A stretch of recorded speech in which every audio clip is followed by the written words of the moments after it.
Hoi hoi folks, good morning, good afternoon and good evening wherever you are in the world.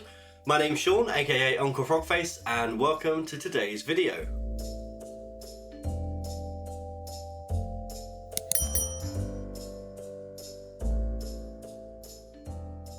If you're new here, which I suspect a lot of you might be, then welcome. If you're not new, then welcome back. Today I'm doing something I'm very excited about. I've been itching to do this for ages. So, a friend of mine, Terran from Conjured, we've been kind of back and forth about ideas for a collab for a while, and then we finally landed on something that we wanted to do. I'm gonna switch to a video, and this is Terran and I about 3 weeks ago, I think, having a discussion about this project and what we were gonna do. So what kind of prompted you for this project? Was it just a picture frame that you'd seen? The way my brain works is not very overcomplicated. I literally, I didn't even find it. I was like out at like op shops with Dallas, and she found this pair of like lovely little, old school frames. And they've been sitting in my collection of just miscellaneous stuff that I've paid money for that I'm like, I'll use that for something eventually. And I just thought well, one, I've been wanting to do something with these frames for a while. And then two, obviously we've wanted to do something. I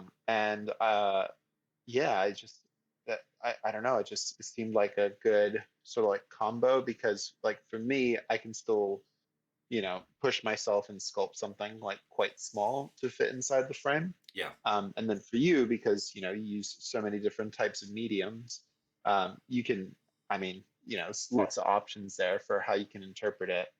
But specifically your suggestion of like the sort of like magic mirror, I think that sort of like sparked both of us. Like, oh, yeah. Wait, yes, hold on. There's lots you can do with mirrors. There's lots of rich lore there.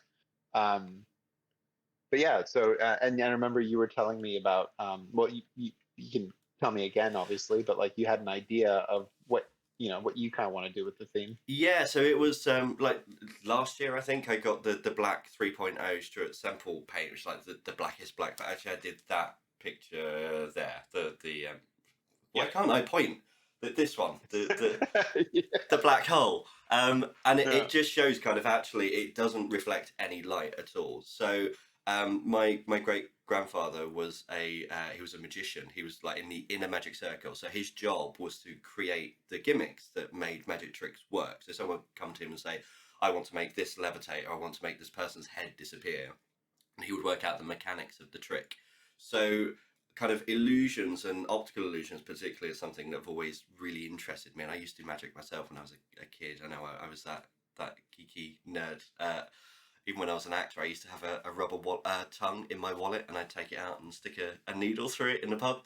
But yeah, so I'd had an idea of kind of an eye and having an optical illusion around that. But when you said about this, I'd actually been looking at a kind of a larger A4 picture frame that was a little bit ornate and had this kind of magic mirror idea, and then that was it. It just clicked. That was a catalyst, I think. So I think I'm going to do a combination of almost like a shadow box, but optical illusion. It means I can sculpt things in different scales as well and have a bit of forced perspective. Ooh, okay. Huh.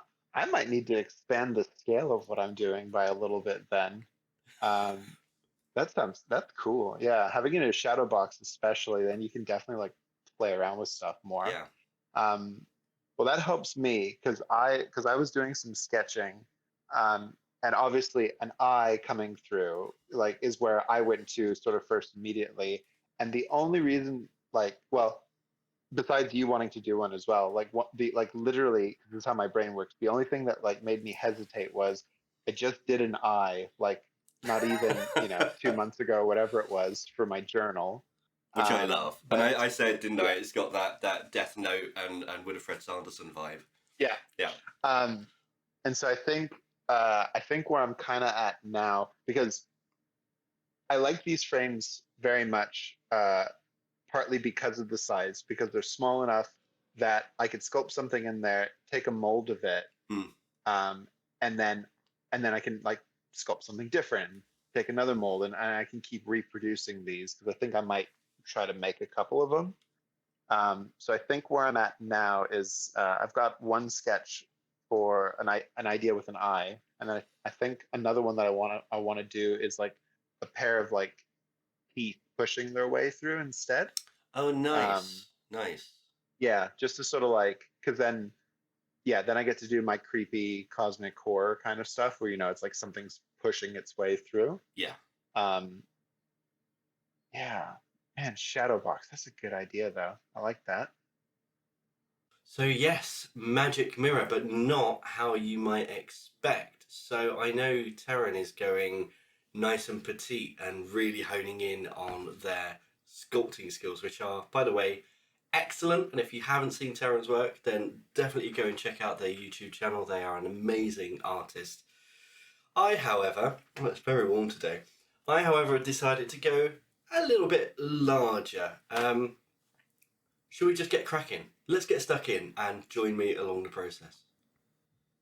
But before we do that, I just want to say this is an illusion. So if you want to see the whole piece finished, then go to the end of the video, check it out, and then you can always come back and see the creation afterwards.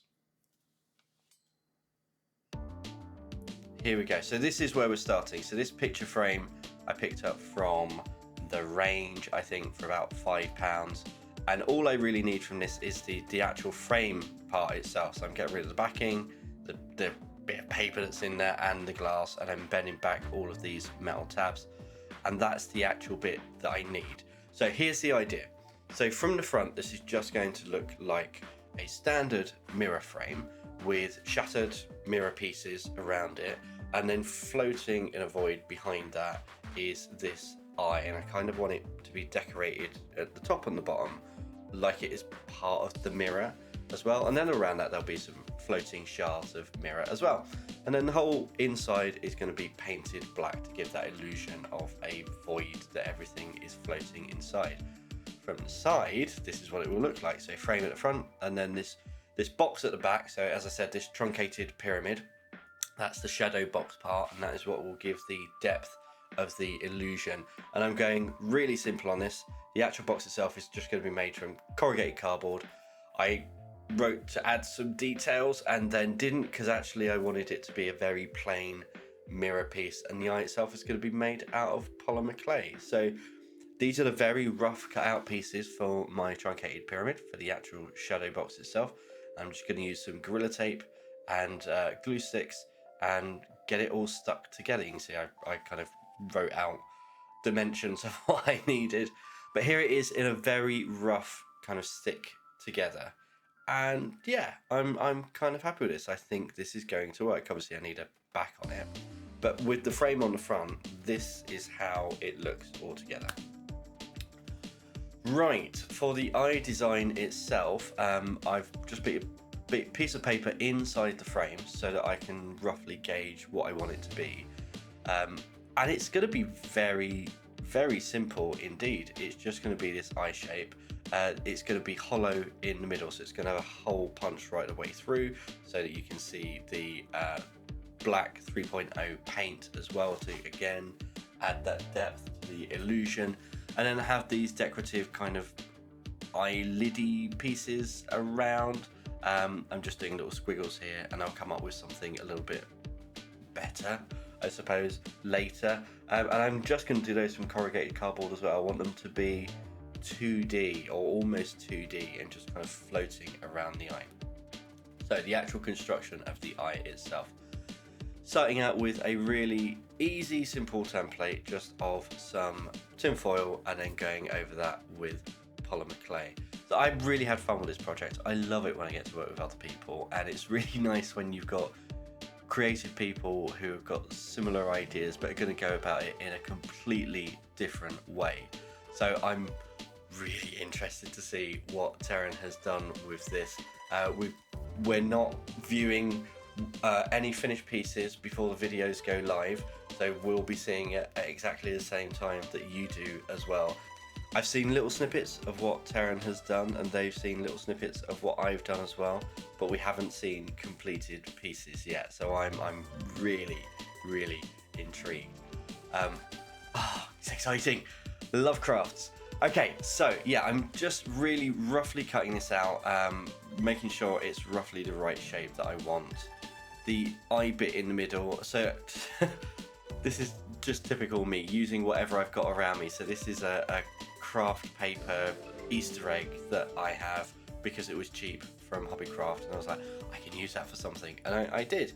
So I'm cutting out the pupil in the middle, so when this is baked I can take away the silver foil in the background. I'll have a nice hole going through the middle there, and I'm just using a little bit of baby oil on my finger and smoothing this out. I'm not going to get it mirror smooth, it's just a really rough smoothness. I'm actually going to be going over this with some clear nail polish at the end to give it a nice glossy feel. And then those little bits in the pits of the eye, I'm doing one on either side so that it doesn't look like a left or a right eye. It's like a central cyclopean eye. I'm just putting these in as well, and they're going to be painted to match the frame when we get to that. And then I just wanted to add a little bit of detail to the iris itself. So I'm just going in with a variety of sizes and shapes of sculpting tool and just doing these little markings. And this is all going to be painted anyway, but I've got something a little bit special with the paint as well. And actually all these little details would just add a little something to the end, a little bit more pizzazz, a little bit of, dare I say, sparkle to the finished piece. So yeah, I'm just adding a little bit of detail now.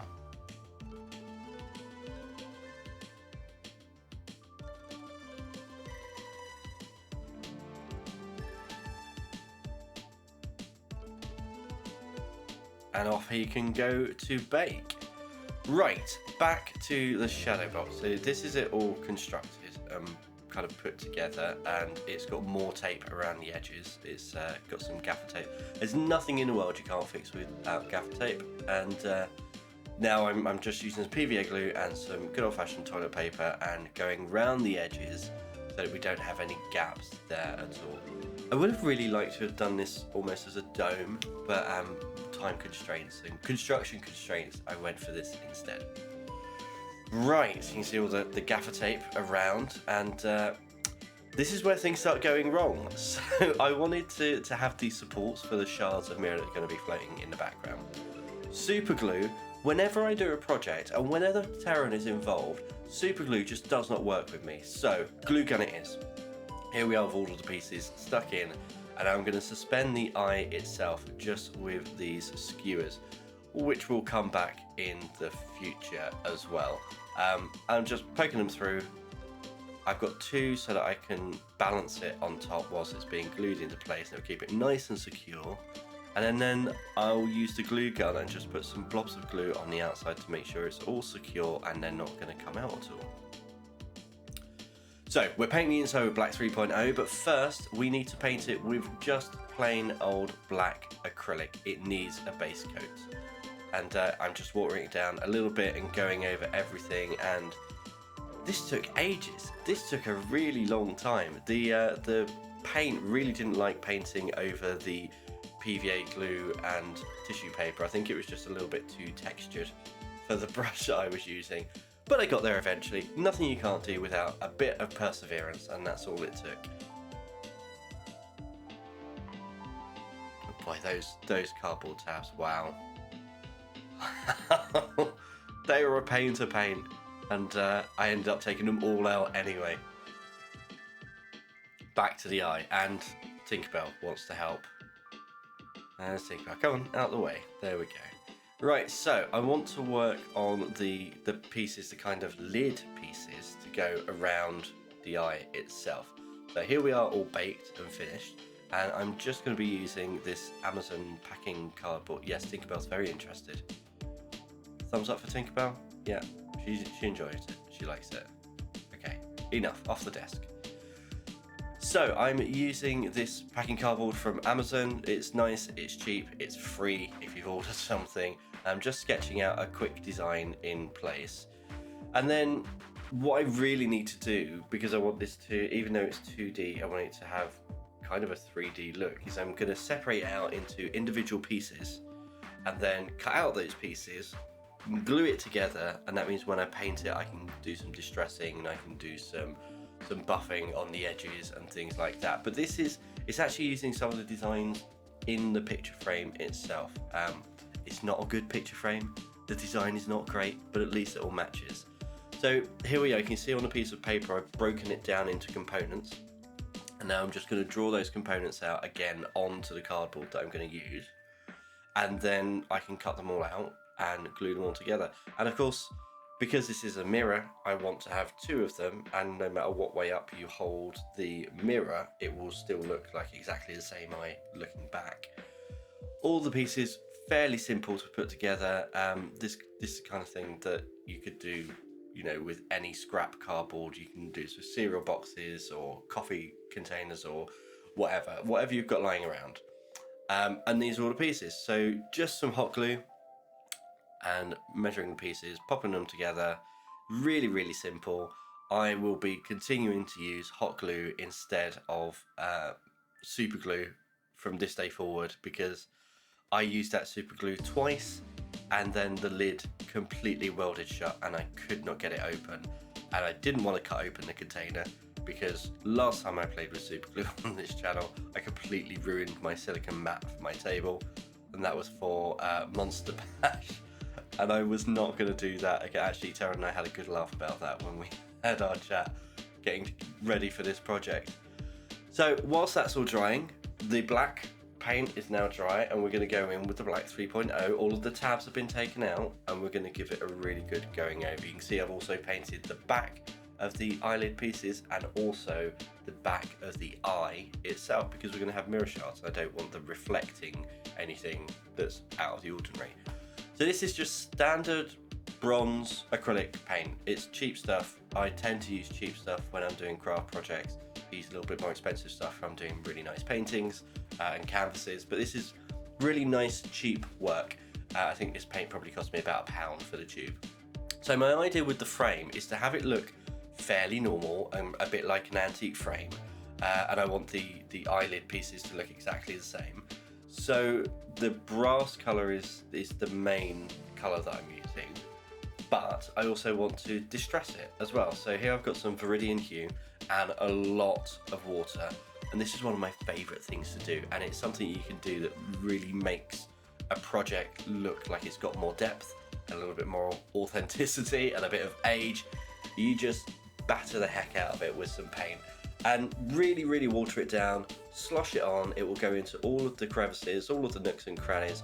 Get a bit of tissue or sponge and pull out any paint from the surface, and the rest will just lay in all of the grooves. Because this is a goldy brass, gold and brass and copper, when they age, they have a green patina. They kind of go this Viridian colour. So that's what I was using. And then to pick out the highlights on this, we're using another Stuart Semple paint. This is the Goldest Gold paint. And I'm just going to go over, and just on the most extreme points, I've got hardly any paint on the brush, and I'm really just brushing it over very, very loosely. So we're just barely touching those pieces, but it just adds a little piece, and it looks like the gilding on the frame has disappeared. So I've also used the gold paint on those little recessed bits on the eye, on the outside, and the sclera of the eye, the white part, has just been painted with cheap white acrylic paint. The iris for this, I wanted to have kind of a spectrum of colours. So I'm going in mainly with red, but I want to have some oranges and yellows in there as well. And then once the first layer is dried, I want to go in and add some greens and blues to have a kind of kaleidoscopic look. And we're coming up to the bit that I had been planning to give it a little bit of extra oomph, and it's really fun to watch. It's just fun to see how it interacts with the paint. I'm getting ahead of myself. Okay, painting. Red, orange, then yellow, then painter's best friend, acrylic painter's best friend, hairdryer. Get a hairdryer on your craft projects. It will dry them out quicker. You can go to your next layer. This is literally 2 minutes later. The paint is completely dry because I've used a hairdryer on it, and it means I can go for my next layer of paint, and I'm not waiting around for 20-30 minutes for the paint to dry and then to come back and do any extra. So I've added a little bit more yellow. It's looking very fiery. It's looking a bit too fiery for me. This is why I want to come in with some of that green and blue. So I've got for a very limey, yellowy green to kind of blend in, and then just a really nice mid blue. And I'm just adding, not going overboard, just a few little details just to pick out a few bits and to just to vary it up a little bit, really. And of course knocking it back a little bit with the red so that it all blends in together nicely.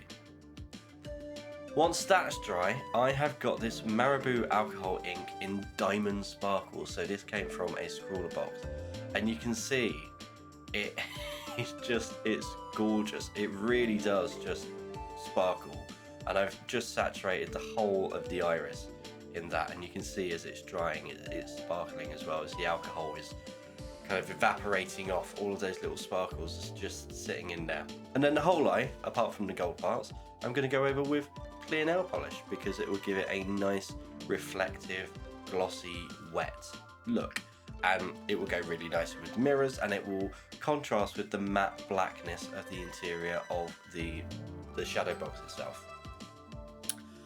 So here we have more of that Amazon packing cardboard, and I've just cut out pieces that look like mirror shards and painted the black with Black 3.0. The black with Black 3.0, the back with Black 3.0, and then this is some foil frog, I think that said, or vinyl frog. Anything with frog I love. I'm just sticking the other side, the plain side, to this foil. It is super sticky. It's really, really sticky. So now I can go around and cut all of these pieces out, which was incredibly time consuming, and now I have all of these mirrored pieces, and I kind of like they're a bit frosted. They look antique. They're not going to exactly reflect everything back. It's just giving a little bit of that reflective look. I kind of prefer it over something that's, you know, a shard of mirror. So all of these ones on the edge, these are more skewers painted with Black 3.0. They are the ones that are to be suspended in the back, and same with these eyepieces as well. And now we've got all of these leftover pieces. So this is for the edge of the mirror frame, and I'm just going in hot glue, gluing around these pieces so it looks like the mirror has been shattered, and we've just got some shards around the edge that haven't dislodged themselves from the frame. And this was really fun and actually really quick to do, and trying to fit all the pieces together to make a nice pattern. And that's it. That's the actual frame itself done, and we're on to final construction now. I just need to come in and, well, you can see my hearing aid there, just need to come in and get all of these floating shards in, get the eye in itself, and then put the final pieces together. So there we are, all finished. I'll put some more shots of this at the end, but here is our magic mirror. Just look at that. Ooh, I love a bit of an optical illusion. What do you think? I really enjoyed this. I really like this. I love eyeballs. I love mirrors. I mean, this was a no-brainer for me. As I said to Terran at the beginning, I had that Sigourney Weaver, the mirrors, the evil thing in my head, and just had to go with it. So yeah, there we go. That's my little shadow box magic mirror. I'm actually a little bit scared of it. Okay, let's put that down. As always, guys, I really hope you've enjoyed today's video, and until next time, goodbye.